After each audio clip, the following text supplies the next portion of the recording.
How's it going, guys? Welcome back to the channel and welcome to another edition of Silent Sunday. So this is also the first edition in the Halloween October spooky month season. So whether it be the Silent Sundays, the Western Wednesdays or the Friday films, they're all going to be either horror or have a kind of a horror or thriller kind of touch to them, or aspect component in the film for this whole month of October. I love Halloween. I'm a massive horror fan, so I'm looking forward to this month of films. But with this one, Frankenstein from 1910, I believe it's the first ever adaptation of Mary Shelley's novel. I'm a massive fan of Frankenstein. Read the novel, the 1931 version with Boris Karloff with Universal. That's like one of my all-time favorite horror films, and also one of my favorite films of all time. So I'm very excited to check this one out. But guys, if you enjoyed the reaction, like and a comment as always would be fantastic. And if you've been enjoying the content for quite a while, subscription would be great too. It just helps the algorithm, helps the channel grow further. Recently got over 1,000 subscribers, so I was delighted with that. So thank you for the continued support. I also have a Patreon page, so if you'd like to support me further, you can check the link in the description. There's different tiers of different perks. So yeah, it's a big thank you to my patrons over there, especially to Ravi, who's on the highest tier. But with that said, guys, let's watch Frankenstein. Shelley's famous story for Edison production. Frankenstein departs for college. Okay. So I'm interested in how much they can get in like 11-12 minutes time.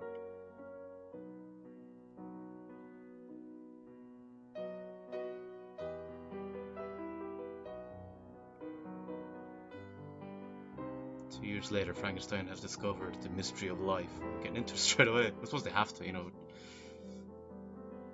Oh, look at this, just the skulls and everything. Just creates that vibe instantly, doesn't it? Look at that face on the table. God, that looks strange. It's like it's almost glancing over at him. Something just very unnerving about that.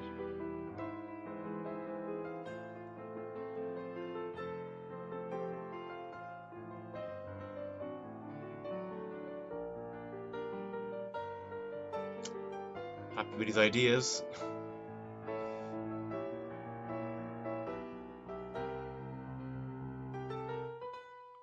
Just before the experiment. I think it's got a little dimmer and darker in here. Maybe it's just the lighting, I don't know. I didn't just with the camera quality, but it seems like that was a choice.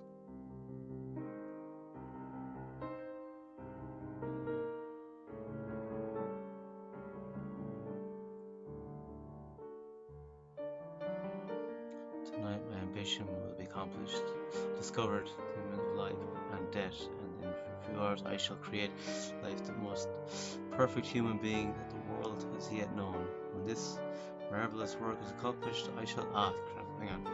I shall then I shall then return to claim you for my bride. You're devoted Frankenstein. Oh, it's to shit, what's her name again? Elizabeth.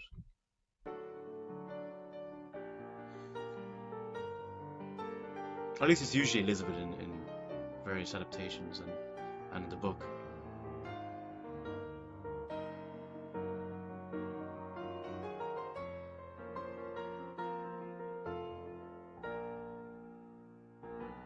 Instead of a perfect human being, the evil of Frankenstein's mind creates a monster.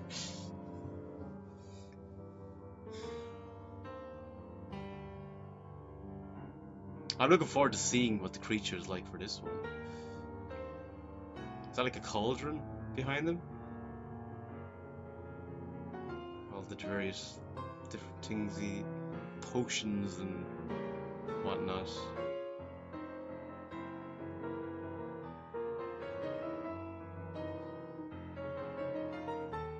Oh, it's gonna burst through the door now at some point.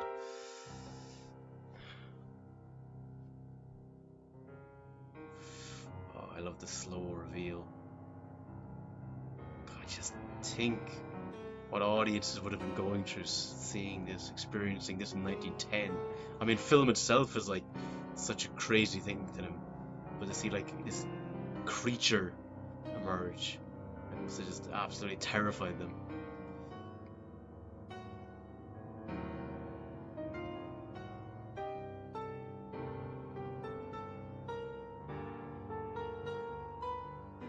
it like formulating, is it? I thought it was just was a body coming through, but...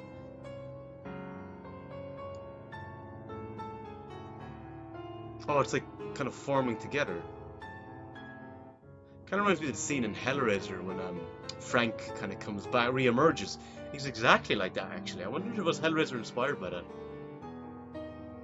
If anyone has seen Hellraiser, when a bit of blood comes onto the floor after he's been ripped apart, taken into the world of the Cenobites, he comes back, starts to formulate.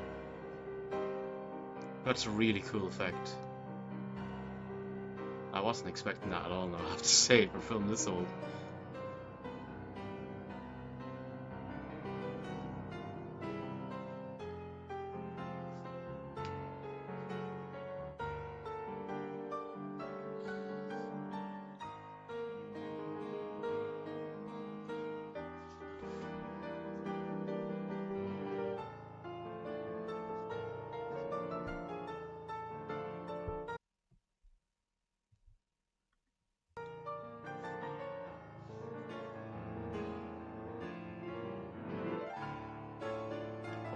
Okay. Jesus. Fucking hell. Looks like a really vicious, like kind of distorted Klingon from Star Trek or something. There's just been like, oh, oh my god.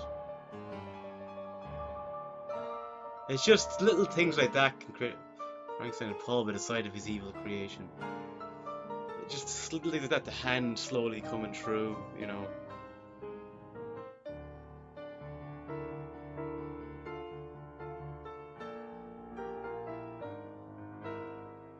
Oh my god.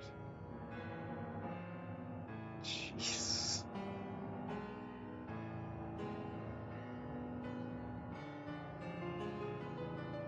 Oh my god.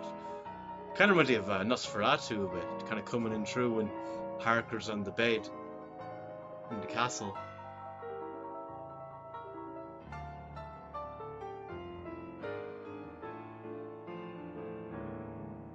I wonder will there time they play up any of the tragedy that, like, you know, the creature didn't ask for this, like, you know, it wasn't inherently evil.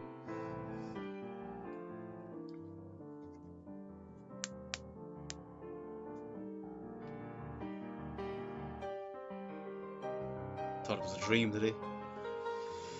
To return home. Okay, I don't think we get this now.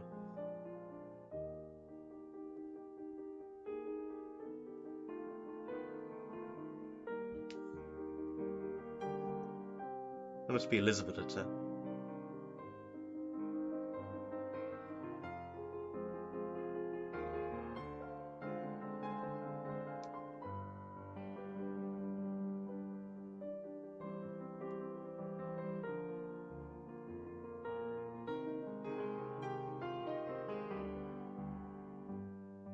Haunting his creator and jealous of his sweetheart for the first time the monster sees himself. Oh.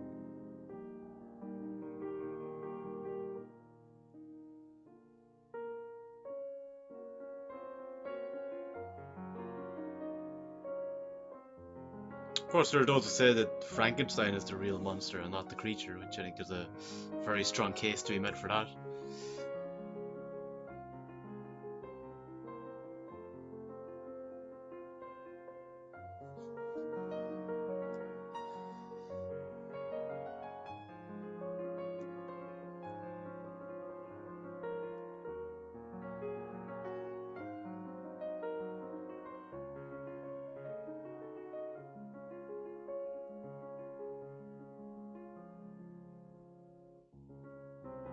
Holy shit.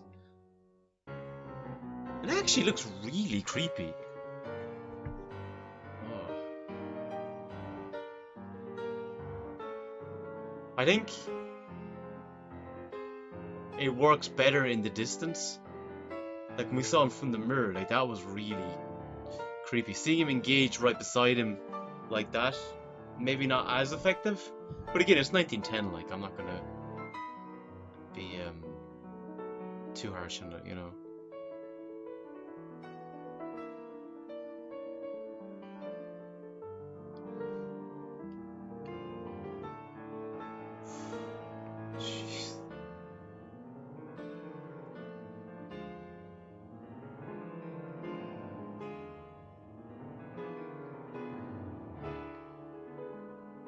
I mean, how would you live a life like that, like hiding him from them, like, and then they realize what you've created? Like, why would you create it? Like, you know.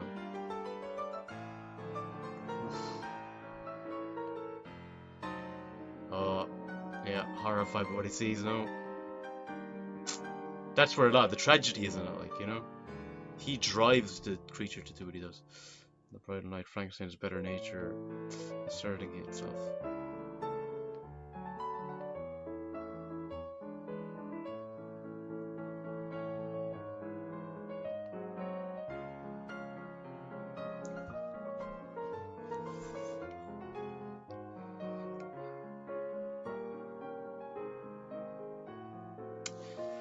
Left alone. Well, do you think alone? I mean, he's hardly just keeping the creature in the house, is he? Did he not banish it or something? Then again, he could be fearful of doing that and what it might cause.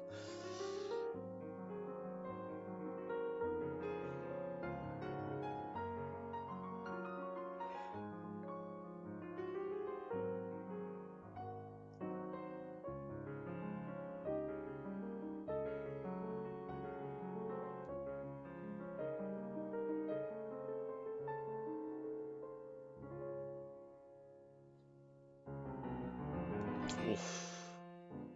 Again, for me, it's like those kind of shots, you know, in the distance. Kind of. I know he's quite close now, but just something about that when he emerges, there is something very creepy and unsettling about that. Oh god, the way he looks over as well is very disturbing. He's almost like that kind of joyous look, like going, "Oh, I'll get her."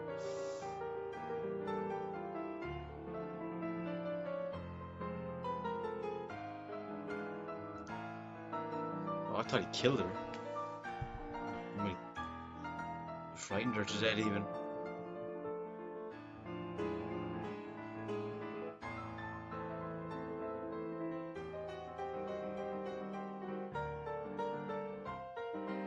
Jeez, like he's like a clown even in a way, that face. Creation of an evil mind is overcome by love and disappears.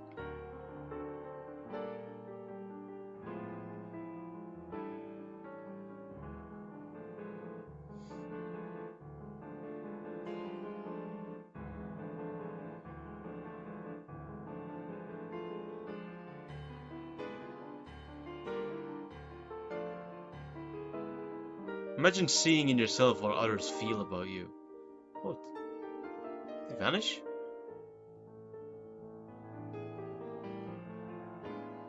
What the hell?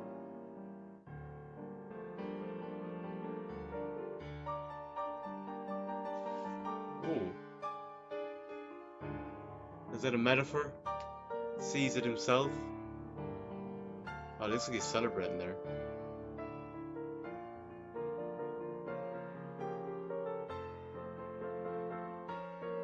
Kinda you have to feel for the creature there. You really have to feel for the creature there. Like, he did nothing wrong, really. Okay, except maybe, like, he's frightening Elizabeth, maybe threatening her, but other than that, Augustus Phillips, Frankenstein, Charles Oakley as the monster. Released March 18th, 1910. Right, so that was Frankenstein from 1910, and yeah, like, look, obviously, generally when you watch a silent film, visual components are very important, but especially in a 10, whatever, 10, 12-minute piece, it is very important that the visuals stand out, and this film did not let down on that. I thought the creature looked very creepy, the way he kind of emerged, kind of that slow movements, the hand coming out, you know, distance shots. I thought the one bit that didn't quite work too well was when him and Frankenstein, the creature of Frankenstein, worked together, close proximity. It didn't seem to work as well. But more when he was kind of in the distance, looking on at them, or emerging on them. That kind of, to me, it was where it really worked and was very unsettling. So I got to give it a lot of credit for that. Now I know, like, it's 12 minutes to tell a story, so it's hard to really capture as much of the tragedy as you get in, like, most of the other adaptations are in the book, but you definitely, and that bit in the mirror where he kind of sees himself and he's essentially feeling what everyone else thinks of him and his feeling about him. There is a real tragedy in that, and you do feel genuinely sorry for him in that. So I have to, give the film credit for that. Like it really does create that sorrow for him, and you kind of you're not necessarily always on Frankenstein's side with this. So yeah, an impactful film and a really cool. Just as a big Frankenstein fan, to see the first adaptation of it is a very exciting and pleasing thing for me to have done. So I definitely enjoyed it. But let me know in the comments, guys, your thoughts on the 1910 silent version of Frankenstein. Where to rank among your favorite silent films, silent horror films, and maybe your favorite depictions of Frankenstein. Would love to hear your thoughts. But until next time, guys, slán go fóill.